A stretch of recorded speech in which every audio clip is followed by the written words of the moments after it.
MC 은재용 인사드리겠습니다. 4부로 돌아왔습니다. 질문을 이어가도록 하겠습니다. 박사님 공무원 생활 하실 때 힘들었다. 이런 점은 어떤 게 있을까요? 상사로부터 너무 과도한 업무를 요구를 받았을 때.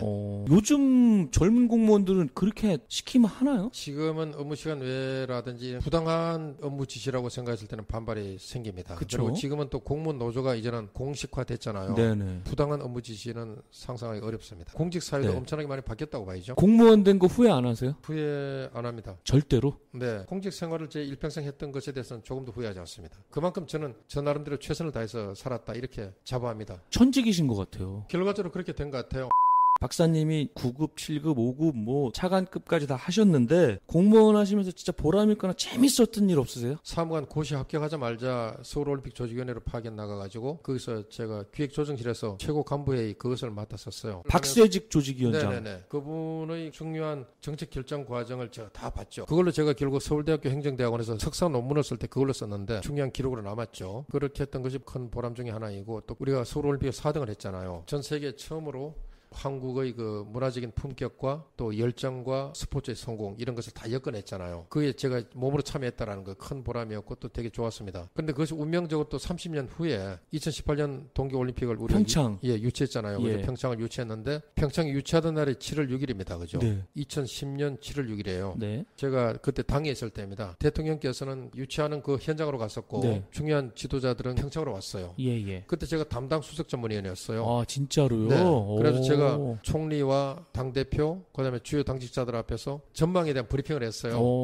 근데 제가 그때 재밌게 풀었는데 네. 올림픽 유치를 최종적으로 결정하는 시간이 유럽 시간으로는 7월 6일이었고 네. 한국 시간으로는 7월 7일이었어요. 예. 시차 때문에. 예, 시차가 있고 새벽 시간을 걸리기 때문에 예. 유치 성공 기원을 이렇게 했었는데 운명의 신이 한국을 향하여 미소를 짓는다. 7월 7일 우리는 겹쳤다. 네. 럭키 세븐이 두 개 겹쳤다. 그러네. 말이지. 행운의 7. 그때 독일하고 경쟁해서가 이랬는데 유럽은 7, 6이었고 네. 우리는 7, 7이다 말이지. 그러네. 그래서 우리는 행운의 여신이 우리에게 미소를 짓는 것이다. 네. 그다음에 그 김연아 얘기를 해서 연아. 아 김연아. 그 예쁘죠. 연아가 이름으로 유나예요. 유나. 영어 이름은 유나예요. 맞아요. 유나킴. 예, 유나킴이었어요. 근데 그게 그때 뭔가 관련이 됐는데 그걸 또 비유로 제가 얘기를 들어서 얘기를 했어요. 네. 하여튼 그래갖고는 이제 그런 상당히 재밌는 걸로 풀어줬는데 다들 웃으면서 기분이 좋아하더라고. 거기다가 또 됐으니까. 네, 그리고 몇 시간 안 돼갖고 됐거든요. 와. 그래서 상당히 제 개인적으로는 아주 인상 깊게 남아있습니다. 박사님은 88 올림픽부터 2018년 평창 올림픽까지 다 관여하셨네. 그렇죠. 88 올림픽 때는 제가 사무관으로서 참여하셨고. 사무관으로서 위원장의 간부회의를 주재하는 실무를 총괄을 했었고 네. 정확히 30년 후에는 평창 올림픽 조직위원으로서 최고 의사결정에 제가 이제 참여를 하게 됐죠. 운명적으로 대한민국의 역사의 중심에 그래도 요만큼 벽돌 하나 얹은 셈이 됐습니다. 우리나라 대단한 것 같아요. 월드컵 했죠. 올림픽, 동계, 하계 다 했죠. 정말 트리플 크라운 다 했죠. 전 세계 몇 개 나라 안 된다 그러더라고요. 그러니까 명실상부하게 우리나라가 지금은 전 세계적으로 모든 분야에서 1등부터 10등 안에 다 들어가거든요. 그죠. 예를 들면 우리나라 출판 산업 세계 7등입니다. 그래요? 게임 산업 5등 안에 들어가 있습니다.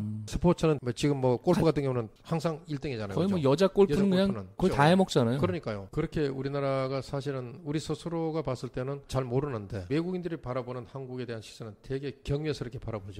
박사님 말씀하실 때 선배분들 예전에 보면은 주말에도 막 놀러 다니지도 못하고 그렇죠. 금전적으로 이제 일부러 일도 없는데 나오고 그러셨다 그러셨잖아요. 그렇죠. 그런 경우도 있었죠. 그런 거 다 따져봤을 때 그래도 공무원 생활하면서 일반 직장 다니는 분들이랑 비교했을 때 살만은 하셨어요? 외벌이라 그러면은 상당히 어려웠을 겁니다. 근데 제 아내는 간호사였어요. 대학병원에서 쭉 일을 했는데 둘이 맞벌이를 하니까 맞벌이. 네, 그러니까 이제 경제적으로는 뭐 그렇게 어렵게 살진 않았어요. 아무래도 혼자 버는 것보다는 둘이 버는 게 낫죠. 그리고 저 같은 경우는 이제 어머니가 아이들을 돌봐주셨기 때문에 같이 계시면서 네, 그래서 이제 그 때문에 좀 도움을 많이 받았고 만약에 부모님이나 친정 부모님이 봐주실 수 없는 상황이다. 그러면은 아이들을 어딘가에 맡겨야 되잖아요. 그렇죠. 그럼 사실 그런 경우에는 맞벌이를 하더라도 상당히 힘들더라고요.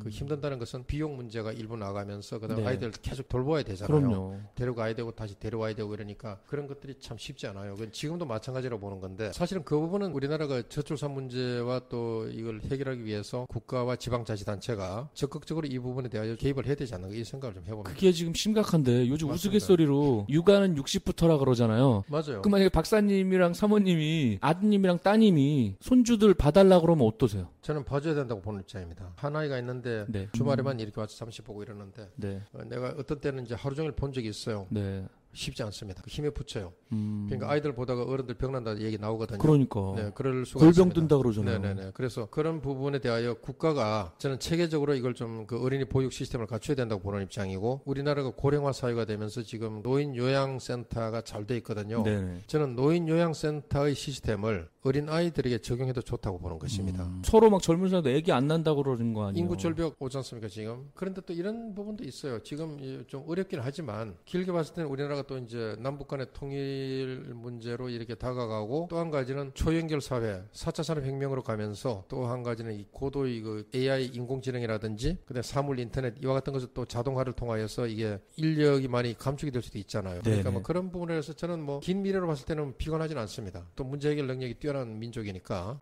박사님이 공무원의 표상이신데 앞으로 그래도 공무원 하고 싶은 후배분들한테 해주고 싶은 말 있다 그러면 뭐가 있으실까요? 돈 버는 일에 신경 쓰지 말고 최소한 먹고 살 수 있으니까 네. 공직자로서의 가치관에 이렇게 좀 집중했으면 좋겠다, 그 말씀 드리고 싶고, 그럼에도 불구하고 자기의 행복과 공직자로서의 보람, 그 두 가지는 충분히 잘 결합될 수 있다고 보는 입장입니다. 네. 그와 같이 할 수 있도록 노력하면 좋겠다, 이렇게 말씀드릴 수 있겠습니다. 그러면 이제 마지막 질문인데 네. 공식 질문이거든요, 박사님. 이건 애드립으로 하는 거라서 마지막으로 공식 질문. 박광무 박사님에게 연금이란? 가장 든든한 후원자다. 자식보다 귀한 후원자다. 박사님께 공무원 연금이란 자식보다 낫다. 오늘의 주인공 우리 박광무 박사님 진심으로 감사드리고 오늘 녹음 후기 및 소감 한마디 부탁드리겠습니다. 네, 우리 저 윤 대표님 오늘 만나 뵙고 나니 참 역시 헤드헌터답게 진행도 잘 하시고 편안하게 대화할 수 있는 이런 분위기를 만들어 주셔서 감사드리고요. 난잡한 이야기, 제가 봤을 때는 매우 첨단을 앞서가는 이와 같은 이 방송, 많은 분들이 좀 방송을 듣고 인생의 미래를 개척하는 데 도움이 됐으면 좋겠다고 생각을 합니다. 네, 이것으로 헤드헌터 윤재홍의 난잡한 이야기를 마치겠습니다. 다음에도 새로운 직업 알찬 내용으로 찾아오겠습니다. 진행의 MC 윤재홍이었습니다. 감사합니다.